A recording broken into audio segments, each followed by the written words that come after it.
আপনারা জানেন যে গত 5 তারিখে জননেত্রী শেখ হাসিনার একটি প্রেস কনফারেন্স হয়েছে এফসিসি তে, এবং সেই প্রেস কনফারেন্সে সরাসরি উপস্থিত ছিলেন আমাদের গৌতম লেহরি দাদা। ওনাকে সকলে চিনেন, পরিচয় দেওয়ার প্রয়োজন আর বোধ করি না, কারণ উনি আমাদের বাংলাদেশে না পুরো এশিয়াতে এবং সুপরিচিত, এবং উনি প্রশ্নও করেছিলেন সম্ভবত। চলুন সরাসরি ওনার কাছে যাই, ওনার কাছ থেকে শুনবো। নমস্কার দাদা, কেমন আছেন? আছি মোটামুটি। দাদা, আমার প্রথম যে প্রশ্নটা, নেত্রী যখন আপনার এফসিসি তে প্রোগ্রাম করবেন বলে বলেছিলেন, তখন আমাদের দেশের সরকার প্রধান থেকে শুরু করে বাকি আন্ডা বাচ্চা যা আছে সবাই বলছিল এটা এআই জেনারেটেড কথাবার্তা বলবেন, এই করবেন সেই করবেন। আপনি তো প্রোগ্রামের একদম প্রথম সারিতে উপস্থিত ছিলেন, সম্ভবত প্রশ্নও করেছিলেন, আপনি প্রশ্ন রেখেছিলেন। আপনার কাছে কি মনে হয়েছে বিষয়টা? না, আমি তো নয় বাদই দিলাম আমার নিজের কথা, কিন্তু ওখানে মানে পশ্চিমা গণমাধ্যমের সকলেই ছিল, কারণ ওটা ফরেন করেসপন্ডেন্ট ক্লাব, এবং সেখানে পরবর্তীকালে আমরা দেখলাম রয়টার্স, সিএনএন সবাই এটা কভার করেছে। সুতরাং তারা কেউ এই প্রশ্নটা বাংলাদেশের কিছু অর্বাচীন লোক ছাড়া আর কেউ প্রশ্ন তোলেনি যে এটা এআই এর মাধ্যমে হচ্ছে। এবং বুঝলেও বুঝতে পারবেন যে যখন বাংলাদেশেরই এক মহিলা সাংবাদিক, যিনি যুক্তরাষ্ট্র থেকে এসেছিলেন এটা কভার করতে, তিনি প্রশ্ন করছিলেন ফিরে যাওয়ার প্রশ্নের ব্যাপারে, তো তখন সজীব ওয়াজেদ জয় বলছিলেন যে বোধহয় নেত্রী বোধহয় চলে গেছেন, তাহলে এখন প্রশ্ন উত্তরটা আমি দিই। উনি বলেন না না, I am very much here, I want to answer this. কারণ এআই তে এতটা ম্যানিপুলেট করে করাটা, এটা যারা করেন তারা জানেন আর কি, তারা বলতে পারবেন। কিন্তু কেউ ওখানে এই প্রশ্নটা তোলেনি, যারা উপস্থিত ছিল তারা সকলেই যে খুব শেখ হাসিনা বা আওয়ামী লীগের ভক্ত এমনও নয়।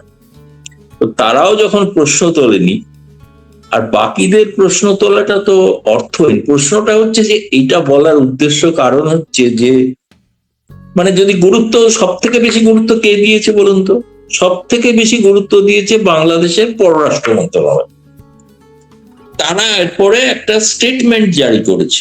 স্টেটমেন্টটা নিয়ম অনুসারে কোন স্টেটের বিরুদ্ধে যদি বলতে হয় তাহলে সেটা ভিয়েনা প্রোটোকল অনুসারে সেই সরকারকে জানাতে হয়। সেটা না জানিয়ে তারা প্রেস বিবৃতি দিয়েছেন এবং ফেসবুকে দিয়ে দিয়েছেন। তো তারা তো বাংলাদেশের সাংবাদিকরাও পেয়েছেন, 9 বার ওটা এডিট করতে হয়েছে। তারপরে পরিশেষে এমন একটা ভাষা প্রয়োগ করে পররাষ্ট্র মন্ত্রণালয় স্টেটমেন্ট ইস্যু করেছে, এটা সম্পূর্ণ অকূটনৈতিক ভাষা। এবং যিনি করেছেন, এবং আমি নিশ্চিত যে এটা ডক্টর খলিলুর রহমান করেন, কারণ তিনি এই ধরনের নোংরা ভাষা ব্যবহার করতে পারেন না। মাফিয়া টফিয়া ইত্যাদি ভাষাতে লেখা আছে, সেটা আমি জানি না এক ভদ্রলোক করে থাকতে পারেন, আমি সেটাও জানি না। যিনি 2007-8 সালে আওয়ামী লীগে আসতে চাইছিলেন কিন্তু আসতে পারেননি বলে তার যে মনের বেদনা, ফলে তারেক রহমানের সঙ্গে সম্পর্ক হয়ে তারেক রহমান একটা ইংরেজি জানা একজন লোক দরকার ছিল, ফলে তিনি সেখানে ঢুকে পড়েছেন। তারপরে তার থেকে তিনি সব থেকে বেশি, তিনি হলেন আওয়ামী লীগ বিরোধী, এবং এতটাই উগ্র বিরোধী তিনি যে একটা পররাষ্ট্র উপদেষ্টা। কেন উপদেষ্টা? তিনি মন্ত্রী হননি কেন, কেন জানেন? তিনি উপদেষ্টা হয়েছেন এই কারণে যে তার যে ব্রিটিশ পাসপোর্টটা জমা দিয়ে দিতে হবে, সেটার ভরসা নেই, কবে আবার গদি উল্টে যাবে, তখন ফিরে যেতে হবে ব্রিটেনে, না? সেই জন্য তিনি উপদেষ্টা। উপদেষ্টা যারা হন তারা কেউ পাসপোর্ট, কূটনৈতিক পাসপোর্ট নেন না, কারণ কূটনৈতিক পাসপোর্ট নিতে গেলে ওই অরিজিনাল পাসপোর্টটাকে জমা দিয়ে দিতে হবে, বুঝেছেন? তো এই তো হচ্ছে অবস্থা, যেটা আমি জানি না যে এটাকে নিয়ে কেন এত অযথা, মানে হঠাৎ দুই দেশের সম্পর্কের মধ্যে শেখ হাসিনাটা একটা ব্যাপার কেন হতে যাবে? এটা কি দুই দেশের সম্পর্কটা ভালো বা মন্দ নির্ভর করবে শেখ হাসিনাকে কেন্দ্র করে? ওরা নিজেরাই তো মেনে নিচ্ছে শেখ হাসিনা একটা ফ্যাক্টর, তাই না? এর বাইরেও তো দ্বিপাক্ষিক সম্পর্ক হতে পারে, তাই না? আপনারা জানেন ভালো করে। পরের দিনই হাই কমিশনার দীনেশ ত্রিবেদী দেখা করতে গিয়েছিলেন জ্বালানি মন্ত্রী, তিনি বলেছেন আমাদের বাঁচান, আমাদের খুব ক্রাইসিস, গ্যাসের সংকট, ফলে আপনি ডিজেল যদি না দেন, বাড়তি দিচ্ছেন ভালো, কিন্তু আরো বাড়তি না দিলে কে বা কারা যেন লিখছে দেখলাম, বড় বড় কাগজ নাকি, তারা মিনিমাম কোনো কূটনৈতিক ধারণা নেই, কারণ তার রাজনৈতিক উদ্দেশ্যে যদি কপি লিখেন তাহলে তো বাকিটা তাদের করা যাবে না। ফলে তারা লিখছেন সম্পর্ক নাকি বিরাট উত্তেজনাময়, এত উত্তেজনাময় যে ডিজেল চেয়ে বসছে, তাই না? তা তো বলতে পারতেন ভারত থেকে ডিজেল নেবো না, তাই না? এত সম্পর্ক। সাংবাদিকরা আপনাকে একটা জিনিস দেখায়, তাহলে ওনারা একটু পরিষ্কার হবেন। এই যে দেখেন আমাদের সালাউদ্দিন সাহেব, যাকে আপনারা ভারত দীর্ঘ প্রায় 7 বছর শিলংয়ে রেখেছিলেন, তিনি বলছেন হাসিনা কার্ড খেলবেন আবার সুসম্পর্ক চাইবেন, তা হতে পারে না। না, উনি তো রয়ের তত্ত্বাবধানে ছিলেন। আমরা মনে করি উনি বাংলাদেশে রয়ের একজন ঘনিষ্ঠ বন্ধু, সুতরাং তাকে এই ধরনের কথা তো বলতেই হবে, না তার চাকরি চলে যেতে পারে। 9 বছর তিনি কোথাও খারাপ ছিলেন তা নয়, বেশ কিছু ভারতীয় সাংবাদিক তার সঙ্গে দেখাও করেছিলেন তিনি যেখানে ছিলেন। ফলে তিনি হাসিনা কার্ড খেলবেন না সুসম্পর্ক চাইবেন মানে তো কিছু, আমি সেটাই বলতে চাইছি যে আপনাদের গোটা সম্পর্কটা নির্ভর করছে হাসিনা কেন্দ্রিক। হাসিনা ছাড়া দ্বিপাক্ষিক সম্পর্ক তো ডিজেলটা নেবেন তো সেই যেখানে হাসিনা আছে সেখান থেকে নেবেন, তো সেটার জন্য অসুবিধা হচ্ছে না, সেটা কেন নিতে, আপনি সেটার জন্য কেন চাইছেন? বলে দিন নেবো না, তাই না? আমি তো শুনেছি আগামী সোমবার দিন দীনেশ ত্রিবেদী সময় পেয়েছেন, প্রধানমন্ত্রী তারেক রহমানের সঙ্গে কথা বলবেন। তিনি হয়তো তার দিক থেকে কিন্তু অনুযোগ করতেই পারেন, খুব স্বাভাবিক। কিন্তু মূল বিষয়টা হচ্ছে সেই দিন যে সাক্ষাৎ হবে তাতে হয়তো সকলেই জানতে পারবে যে তারেক রহমান ব্রিক্স সম্মেলনে যে আমন্ত্রিত তারা সেখানে আসছেন কি আসছেন না, এবং না আসলে তাদের ক্ষতি হবে এটা তাদের বোঝা উচিত। তাদেরকে আমি দেখেছি বাংলাদেশের একটা কাগজ লিখেছে যে যাওয়া উচিত। হ্যাঁ, পরের প্রশ্ন। এখন পরের যে প্রশ্নটা, এটা খুব ইন্টারেস্টিং। এই ভদ্রলোককে হয়তো আপনি চেনেন, ফারহাদ মাঝার নাম, তাত্ত্বিক নেতা। উনি বলছেন যে 24 জুলাই আগস্টের যে আন্দোলন সেটা সেফ হাউস ছিল, যুক্তরাষ্ট্র নিজে পরিচালনা করতে একটা সেফ হাউস, সেইখানে এই যে জুলাই আগস্টের সন্ত্রাসীগুলোকে নিয়ে ওরা রাখতো, মগজ ধোলাই করতো। তাহলে এতদিন আমরা যে বলেছিলাম যে এটা যুক্তরাষ্ট্রের তৈরি করা, পাকিস্তানের আইএসআই নিয়ন্ত্রিত, তার কি প্রমাণ কি উনি দিচ্ছেন? কারণ উনি কিন্তু বিশাল তাত্ত্বিক নেতা, উনি কিন্তু ওই সময় খুব অ্যাগ্রেসিভ ছিলেন। হঠাৎ ওনার কি হলো যে উনি এবং তার অ্যাগ্রেসিভ ছিলেন, এবং তার কথা তো সেখানকার ছাত্ররা শুনতো, এবং তার স্ত্রী সম্ভবত ইউনূস সরকারের একজন উপদেষ্টাও হয়েছিলেন, মৎস্য ও প্রাণী সম্পদ মন্ত্রণালয়, যিনি ভারতে মাছ পাঠাতে খুব অসুবিধা হচ্ছিল তার, ভারতে ইলিশ মাছ পাঠাতে গিয়ে তাই নানা রকম প্রশ্ন তুলেছিলেন। তিনি আবার সংসদে মহিলা কোটারও বিরোধী, মহিলা হয়ে মহিলা কোটার বিরোধী, এ অদ্ভুত ধরনের আদর্শ। কিন্তু তার যে স্বামী, তিনি যার কথা বললে ফারহাদ মাজার, তিনি একজন তাত্ত্বিক নেতা। তিনি মার্ক্সবাদেও বিশ্বাস করতেন এক সময়, পরবর্তীকালে তিনি এমনই মার্ক্সবাদে বিশ্বাসী হলেন যে তিনি বঙ্গবন্ধুর যে ধর্মনিরপেক্ষতা যে সংবিধান তার বিরুদ্ধে তার বই বেরোলো, এবং তিনি বলছিলেন অন্য একটা ইন্টারভিউতে তার বই নাকি হু করে কাটতি বেড়ে গিয়েছিল। ফলে তার থেকে বুঝতে পারছিলাম যে বাংলাদেশে একটা রেজিম চেঞ্জ হতে পারে। এবং তার কথা তিনি পরবর্তীকালে আমার মনে হয়েছে তিনি তো ইউনূসের অত্যন্ত ঘনিষ্ঠ, তিনি অতীত কিন্তু তার কিন্তু আমেরিকা থেকে, আমি জানি না কেন আমেরিকা বিরোধী এত কথা বলছেন, তিনি পড়াশোনা কিন্তু আমেরিকা থেকেই করেছেন, সেখান থেকেই ফিরে এসছেন। যারা এই ধরনের কথা বলছেন বা বিপ্লব করছেন বা করেছেন অধিকাংশের ব্যাকগ্রাউন্ডই হচ্ছে আমেরিকা। তো এখন কোনো কারণে আমেরিকা তাকে আর প্রয়োজন মনে করছে না, কাজ হয়ে গেছে, মিটে গেছে, তাকে ছুঁড়ে ফেলে দিয়েছেন। ফলে তিনি সেই কারণে হয়তো ক্ষুব্ধ। এখন সেই জন্য যা সত্য জানতেন সেগুলো ধীরে ধীরে এখন প্রকাশ করে ফাঁস করে দিচ্ছেন। এটা তো সকলেই জানে যে ডিপ স্টেটের খেলা ছিল এবং মার্কিন দূতাবাস, অন্য কাউকে তো এবার বলার দরকার নেই। প্রথমত মোহাম্মদ ইউনূস বলেছিলেন এটা একটা মেটিকুলাস ডিজাইন, আর ফরহাদ মাজার এতদিন পর স্বীকার করলেন যে আমেরিকান দূতাবাস থেকেই সবটা কলকাঠি নাড়া হয়েছে। ভালো, তাহলে তো তারাই বলছেন যখন, তখন তো আর বোঝাই যাচ্ছে যে বিএনপি তো একটা উপলক্ষ মাত্র ছিল, তাই না? দাদা আমার কিছু সূচিবায়ু আছে, আপনি সূচিবায়ুটা বুঝেন কিনা জানি না, মানে পরিস্থিতিটা যদি বুঝাই তাহলে হয়তো বুঝবেন। যেমন আমি আমার বিছনার চাদর প্রতিদিন চেঞ্জ করতে হয়, বালিশের কাভার প্রতিদিন চেঞ্জ করতে হয়, শোয়ার আগে বিছনা আমাকে ঝাড়ু দিতে হবে যতই পরিষ্কার থাকে, সূচিবায়ুরও।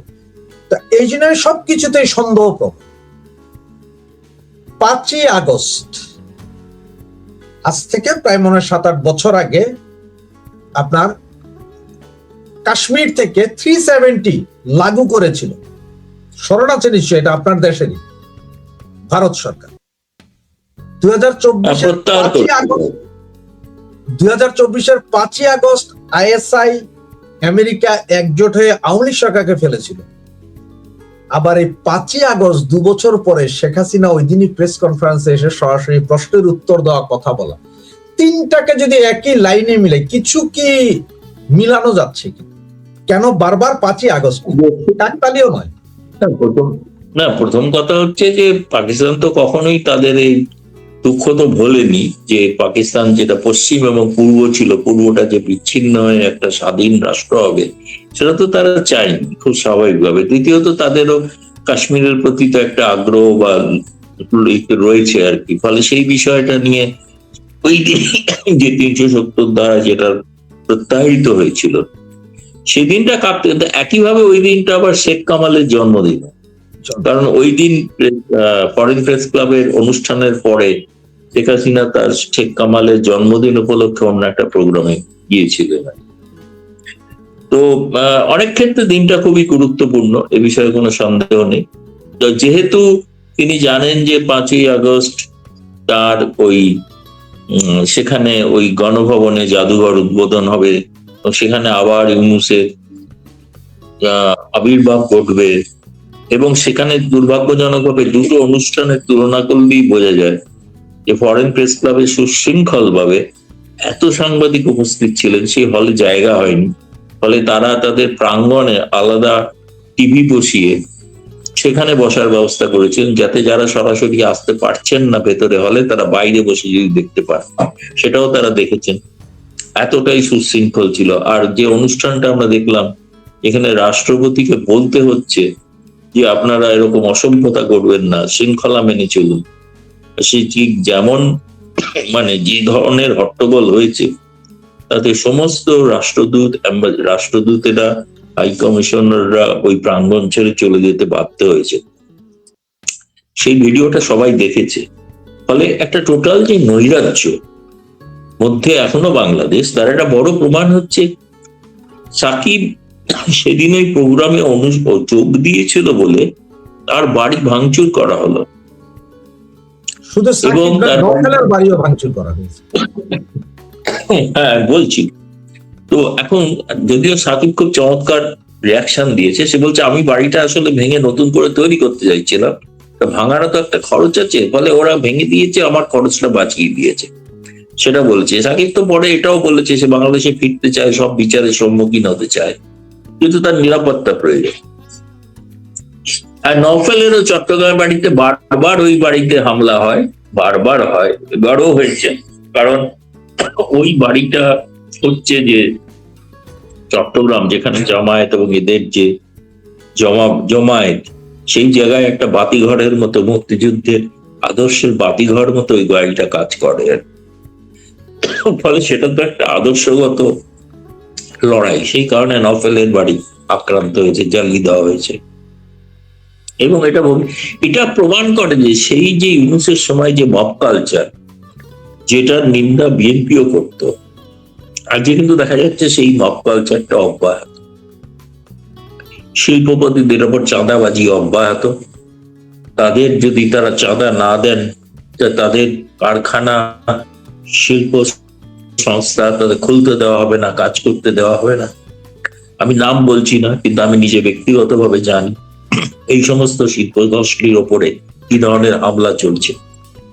ফলে গোটা দেশের অর্থনীতিকে প্রায় পঙ্গু করে দেওয়া হচ্ছে। তাই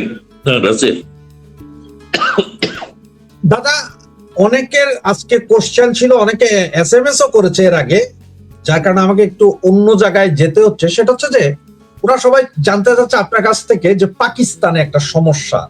ওরা বলতে চায় পাকিস্তানে আসিফ মনির সম্ভবত ক্ষমতা নিয়ে নিচ্ছে, পাকিস্তানে কি রেজিম চেঞ্জের কোনো ইয়ে হচ্ছে কিনা, এর পরপরই আবার বাংলাদেশেও এটার কোনো প্রতিক্রিয়া হয় কিনা। না, বাংলাদেশের প্রতিক্রিয়া বলতে আমি তো যেটা শুনেছিলাম প্রথমে, সেটা আমি বলেও ছিলাম প্রকাশ্যে, সেটা হচ্ছে যে রাষ্ট্রপতি শাহাবুদ্দিনকে যেরকম পদত্যাগ করতে বলা হলো, বিদেশ ছেড়ে সিঙ্গাপুরে চলে গেছেন, এবং সেনাপ্রধান ওয়াকারুজ্জামান তাকেও নাকি সরিয়ে দেওয়া হতে পারে। সেই জন্য তিনি উগ্র জামায়াতপন্থী হতে চাইছেন, যিনি ছিলেন বরাবরই জামায়াতপন্থী, এখন তো চেহারাই বদলে ফেলেছেন, দাড়ি টাড়ি রেখে মৌলানা টাইপের হয়ে উঠছেন। সেই সেনাপ্রধান তিনিও এয়ার অ্যাম্বুলেন্স নিয়ে, সেনাপ্রধান নিজে এয়ার অ্যাম্বুলেন্স নিয়ে তার কোনো ঘনিষ্ঠ আত্মীয়র অসুস্থতার কারণে সব পরিবারের সকলকে নিয়ে তিনি কিন্তু চলে গেছেন সিঙ্গাপুরে। হয়তো তিনি ফিরে আসবেন, আশা করা যায়, মানে এতটাই তার আত্মীয়ের প্রতি এতটাই। সিঙ্গাপুর একটা হচ্ছে বলা যেতে পারে দ্বিতীয় ডিপ স্টেট, যেখানে প্রচুর মাধ্যমে প্রচুর কিছু আলোচনা হয়ে থাকে, যেগুলো অনেক ক্ষেত্রে রেজিম চেঞ্জ বা আমেরিকার স্বার্থ সংক্রান্ত বিষয়ে এখানে অনেক সিদ্ধান্ত হয়ে থাকে। এখন সেটা এখনো আমার কাছে কোনো খবর নেই, আমি জানি না। তবে আসিফ মনির যেরকম ওয়াশিংটনের খুব ঘনিষ্ঠ ব্যক্তি, ওয়াকারুজ্জামানও ওয়াশিংটনের ঘনিষ্ঠ ছিলেন, এবং তাকে যদিও আমেরিকা কখনোই সবসময় প্রকাশ্যে কোনো সেনা শাসন পছন্দ করে না, তারা চায় কোনো না কোনো ভাবে একটা গণতান্ত্রিক ব্যবস্থা থাকুক, তার আড়ালে সেনা থাকুক। এখন ফলে সেনা অভ্যুত্থান এরকম কিছু ঘটবে কিনা, ঘটলেও সেটা আমেরিকা চাইবে কিনা, সেটা সম্পর্কে আমি নিশ্চিত নই। তবে এটা ঘটনা যে ওয়াকারুজ্জামানের ভবিষ্যৎটা কিছুদিনের মধ্যেই নির্ধারিত হতে চলেছে। হয়তো তিনি তো এমনি আগামী বছর তার অবসর নেওয়ার কথা, অবসর নিয়ে কি করবেন, অবসর নিয়ে কি তিনি অন্য কোনো ভূমিকায় আসতে পারেন, সেক্ষেত্রে ওয়াশিংটনের একটা সবুজ সংকেত প্রয়োজন। হয়তো সেটা সিঙ্গাপুরে আলোচনা চলছে, সেটা এখনো প্রকাশ্যে আসেনি, সেটা এলে তখন হয়তো জানা যেতে পারে। দাদা, এই যে ওই দিন 5 তারিখের প্রোগ্রাম শেষ হওয়ার পরে আমি যতটুকু জানি যে আপনারা সাংবাদিকরা এরপর প্রায় 2-3 ঘন্টা ওখানে বিভিন্ন জনের সাথে আলাপ আলোচনা করছেন, বিদেশি সাংবাদিক আপনারা সব। 5 তারিখের এই প্রেস কনফারেন্সের পরে আন্তর্জাতিক মিডিয়ার যারা উপস্থিত ছিলেন ওদের মনোভাব কি বুঝতে পারলেন আপনি? ওদের মনোভাব হচ্ছে ওরা ন্যাচারালি খুবই অভিভূত যে শেখ হাসিনা তার পক্ষে যতগুলো সম্ভব প্রশ্নের তিনি জবাব দিয়েছেন, সে পছন্দ হোক না হোক, কিন্তু সেটাকে তার গুরুত্ব দিয়ে তারা প্রকাশ করেছেন। ভারতের জাতীয় গণমাধ্যমে প্রকাশিত হয়েছে, অন্যত্রও প্রকাশিত হয়েছে, আন্তর্জাতিক মিডিয়াতে প্রকাশিত হয়েছে, পশ্চিমা গণমাধ্যমেও প্রকাশিত হয়েছে। এবং তারা হয়তো অনেকে আরেকটু সাংবাদিক সুলভ আগ্রহের কারণে তারা জানতে চাইছিলেন যে তিনি কবে ঠিক যাবেন। সেই প্রশ্নটার উত্তর সরাসরি তো শেখ হাসিনা দেননি, তিনি বলেছেন বিজয়ের মাস সব যাব। এইটুকু ছাড়া আর কোনো আক্ষেপ আমি ওটা দেখিনি। তার কারণ হচ্ছে, যেটা একজন যে সাংবাদিক প্রশ্ন করেছিলেন যে জুলাই আগস্টের যে হত্যাকাণ্ডের ওপরে ক্ষমা চাইবেন কিনা, তো তার উপরে সজীব ওয়াজেদ জয় যে জবাব দিয়েছেন, সেই জবাবের তো তাতে মনে হয়নি যে সে জবাবের উপরে আর কোনো প্রশ্ন থাকতে পারে। কারণ জয় বলেছেন যে আওয়ামী লীগের আমলের হত্যাকাণ্ডগুলো হচ্ছে হত্যা, আর আওয়ামী লীগ চলে যাওয়ার পর যে হত্যাকাণ্ড হলো, যে পুলিশরা মারা গেল, তাদের হত্যাকাণ্ডটা হত্যা নয়, সেই বিচার হবে না, তার জন্য কেউ ক্ষমা চাইবে না। বরঞ্চ সেই বিচার হবে না বলে ইউনূস তো দায় মুক্ত একটি আইন পাশ করলে, এবং সেই আইনটা বর্তমান সরকারও মেনে চলছে, তাই না? তো সুতরাং আওয়ামী লীগের সময়কার মৃত্যুটা মৃত্যু, আর বাকি সময়ের মৃত্যুটা মৃত্যু নয় বা হত্যা নয়, এটা কেমন ধরনীয় হলে সবটাই হোক, বিচার হোক, তাই না? তাহলেই তো বোঝা যাবে। ওনার এই সজীব ওয়াজেদ জয়ের এই কথাটার পরে আসলে, এবং আজকে একটা ফটোকার্ড দেখার পর আমার মাথায় যেটা চিন্তা আসছে, আপনাকে আগে একটা ফটোকার্ড দেখায়। প্রথম হচ্ছে যে এই যে সালাউদ্দিন আহমেদ গুম, শেখ হাসিনা, কামাল, জিয়াউল হাসানের সম্পৃক্ততা পেয়েছে তদন্ত সংস্থা। সালাউদ্দিন মানে হচ্ছে শিলং সালাউদ্দিন, যিনি স্বরাষ্ট্রমন্ত্রী। উনি ইন্ডিয়াতে থেকে উনি নাকি গুম ছিলেন। তাহলে এখন আমার প্রশ্ন হচ্ছে যে এই যে এটা আজকের একটা পত্রিকার খবর, 121 জন আওয়ামী লীগ মন্ত্রী এমপি কারাবন্দী রয়েছে। 300 এমপির মধ্যে বাকি যারা আছে, অনেক মন্ত্রী, অনেক সংসদ সদস্য, নেতা কর্মী কোথায় আছে কেউ জানে না। কেউ বলে ইন্ডিয়াতে, কেউ বলে সিঙ্গাপুর, দুবাই। তাহলে তো এরাও 24-এর 5ই আগস্ট সকলকেই গুম করা হয়েছে নাকি? সালাউদ্দিনেরটা না, যদি যাদের গুম হয়, না, তার চেয়েও বড় কথা হচ্ছে যে জেলের মধ্যে মারা গেছেন, তো জেলের মধ্যে মারা মন্ত্রী গেছে। মারা গেছেন, তাহলে জেলের মধ্যে কারা, জেলের মধ্যে মারা যাওয়াটার কিন্তু হচ্ছে নিয়ম অনুসারে সেটা কিন্তু কাস্টডি ডেথ। কাস্টডি ডেথ মানে তার একটা ম্যাজিস্ট্রিয়াল এনকোয়ারি হওয়া উচিত, সেটাও তো হয়নি। মানে আইনের শাসন না থাকলে যা যা হয় তাই তাই ঘটছে। ফলে যে কথাগুলো আপনি বলছেন যে আরো অনেকে নিখোঁজ, যারা ভারতে আছেন এটা তো ভারত সরকার জানে, তাই না, কারা এখানে আছেন, কারা থাকছেন, যেসব মন্ত্রী, নেতা ইত্যাদি। কিন্তু বাকি অনেকে আছেন, এটা ঘটনা যে তারা তো সত্যিই নিখোঁজ। তারা কি গুম খুন হয়েছেন নাকি তাদের আটকে রাখা হয়েছে? যেমন আমি দেখছিলাম ওই ফরহাদ মাজার বোধহয় একটা গুম খুন নিয়েও মন্তব্য করেছেন কিছু একটা, যে সেইগুলো যদি হয়ে থাকে তাহলে সেই সব গুম খুনের ছবিতে হঠাৎ তোয়ালে কেন দেখা যাচ্ছে, পাখা কেন দেখা যাচ্ছে, মানে সেই ছবিগুলো কি পরে তৈরি করা হয়েছে? সবটাই তো পরে। যেটা বলা হয় যে শেখ হাসিনাকে তারা চাইছেন, তো কিন্তু শেখ হাসিনা যখন ভারতে এসেছিলেন তখন তো তিনি অপরাধী না, তার বিরুদ্ধে যে অপরাধ সেটা তো পরবর্তী বিষয়। কিন্তু আমরা যেটা বলি যে এটা ইউনুসেরই শাসনের এক্সটেনশন চলছে এখন, তার বড় প্রমাণ হলো ইউনুস যে আইসিটি তৈরি করেছিলেন, যে আইসিটি কি সম্পূর্ণ আন্তর্জাতিক বিধি বহির্ভূত একটা আইসিটি, সেটাকে তো এখন এরা মানছেন না। সেটাকেই তো ধরে তারা বলছেন তিনি ফাঁসির আসামি। ফাঁসির আসামিতে সেটা তো ইউনুস আমলে হয়েছে, সেটাকে বিচার হয়েছিল, একজনের অবর্তমানে বিচার হয়েছিল। সেটা কি বিচার ব্যবস্থা, সেটা কি সঠিক বিচার? সেটা তো ফ্যাসিস্ট আমলে যা হয়ে থাকে তাই হয়েছে, যে আপনাকে বিচারের কোনো সুযোগ দেওয়া হবে না, আমি রায় বলে দেবো, সোজা কথা, রায়টা গোটা থেকে ঠিক হয়ে আছে। সেটা তো আর ন্যায় বিচার হলো, তাই না? আন্তর্জাতিক ট্রাইব্যুনালের নিয়ম অনুসারে তার যা নিয়ম কানুন রয়েছে সেই অনুযায়ী কি ট্রাইব্যুনাল গঠিত হয়েছিল? তো হয়নি, এই নিয়ে তো অনেক প্রশ্ন আছে। কিন্তু দেখা যাচ্ছে বিএনপি সরকার সেটাকেই মানছেন, সেটাকেই বলে যাচ্ছেন, তাই না?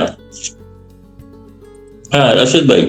দাদা এই যে আরেকটা জিনিস, এটা একটু ইন্টারন্যাশনালি, যে সৌদি আরব একটা করেছে, টাই আপ করেছে, বাংলাদেশ সহ অনেক 19টা দেশ জয়েন করেছে। আজকে কিন্তু ইরান অলরেডি সরাসরি হুমকি দিয়েছে যে টাই আপের ব্যাপারটা, যে এটা ওরা অন্যভাবে দেখছে।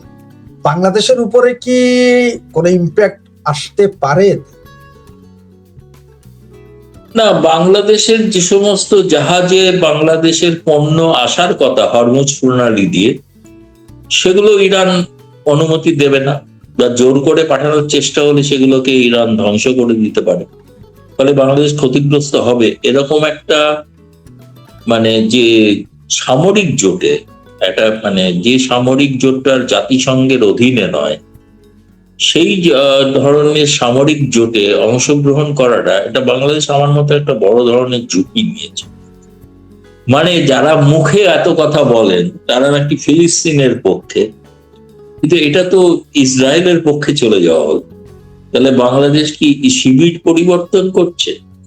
বাংলাদেশ কি এখন ইসরায়েলের পক্ষে যাচ্ছে? সেটা একটা বিষয়, কিন্তু এটা ভাবার বিষয় আছে। বাংলাদেশ তার কিন্তু পররাষ্ট্র নীতি পরিবর্তন করছে, তার সমস্ত ইঙ্গিত পাওয়া যাচ্ছে। কেবল ভারত বিরোধিতা নয়, সে আন্তর্জাতিক ক্ষেত্র যে ধরনের সামরিক জোটে, আগে কিন্তু কোনো সামরিক জোটে সামিল হতো না বাংলাদেশ। শেখ হাসিনার সময় শেখ হাসিনা কিন্তু কোয়াডে যুক্ত হতে চাননি, যদিও কোয়াড কোনো সামরিক জোট নয় তা সত্ত্বেও। কিন্তু পরবর্তীকালে এখন আমরা দেখছি যে বাংলাদেশ কিন্তু সামরিক জোটে ঢুকছে, এবং যে সামরিক, তারপরে বাংলাদেশের যে সার্বভৌমত্ব সেটা তো অন্য দেশের কাছে তারা তাহলে বিক্রি করে দিচ্ছেন, অথচ অভিযোগ করতেন শেখ হাসিনার ব্যাপারে। এটাতে বাংলাদেশের জন্য আমার মনে হয় খুবই একটা বিপদ সংকেত।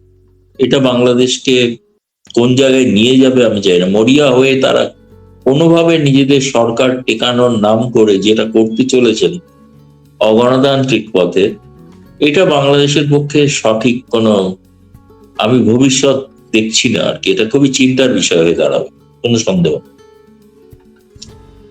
দাদা, আমরা একটা কথা বলি যে শকুন যত উপরে উঠবে উঠুক, তার চোখ নাকি একদম নিচে থাকে যে কি হচ্ছে ঘটনা। তো আমরা সাংবাদিকদের বলি যে সাংবাদিকরা যেভাবেই কথা বলুক বা বসে থাকুক, ওনাদের কনসেন্ট্রেশন বা চোখ থাকে যে সামনের ব্যক্তিটি কিভাবে কথা বলছেন, মানে তার খুঁটিনাটি বিষয়গুলো ধরার জন্য। 5 তারিখের এই প্রোগ্রামে নেত্রী যেভাবে কথা বলেছেন বা যা কিছু বলেছেন, কনফিডেন্স লেভেল বা উনি দেশে ফিরে আসার যে আকাঙ্ক্ষা, এটা আসলে কতটুকু দেখলেন? না, সেটা তো তিনি সুদৃঢ়ভাবেই বলেছেন। তিনি তো বলেছেন তিনি রাজনীতি করার জন্য যাচ্ছেন না, যেটা বলা হচ্ছে যে তাকে রাজনীতি করতে দেওয়া হয়েছে।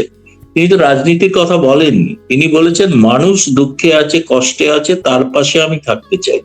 আমি প্রধানমন্ত্রী হওয়ার জন্য যাচ্ছি না, বা কালকে গিয়েই তারেক রহমান সরকারকে উৎখাত করে নতুন নির্বাচন করে ক্ষমতায় যাবো, সে কথাও বলে। উনি বলছেন আমি যাচ্ছি মানুষের পাশে, আমার অনেক দিন হয়ে গেছে, 2 বছরের উপর, আমার দেশের মানুষ আমায় চাইছে, ফলে আমাকে সেখানে যাওয়া উচিত।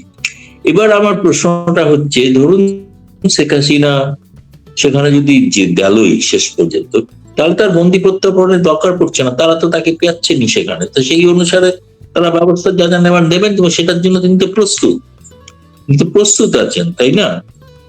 এখন সেটা যদি তারা ভাবছেন যে এখানে বসে এটা করছেন, সেরকম কিছু নয়, এটা রাজনীতি করছেন, রাজনীতির কথা তো উনি বলেন এটা।